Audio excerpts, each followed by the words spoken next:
ফু দিলে জ্বলতে থাকা একটি মোমবাতি মুহূর্তেই নিভে যায়, কিন্তু কখনো কি চেষ্টা করে দেখেছেন ফু দিয়ে আগরবাতি নেভানো যায় কি না?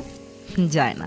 যে নিজে জ্বলতে থাকে সে একটা সময় পর নিজে থেকেই নিভে যায়, কিন্তু যে সুগন্ধ ছড়ায় তাকে নিভিয়ে দেয়া এত সহজ নয়। জীবনও ঠিক এমনই। যারা আলো ছড়ায়, যারা অন্যকে পথ দেখায়, তাদের আলো কখনো নেভে না, বরং তারা নিজেদের আলোয় অন্যদের আলোকিত করে। তাই এমন একজন মানুষ হয়ে উঠুন যার কারণে কারো জীবনে নতুন আলো জ্বলে।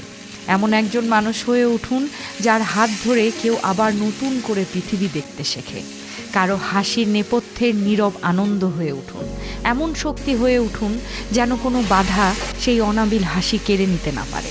পারলে বিশ্বস্ত কাঁধ হয়ে উঠুন, যে কাঁধে মাথা রাখলে নিমিষেই কারো ক্লান্তি দূর হয়ে যায়। এরকম একজন মানুষ হয়ে উঠুন।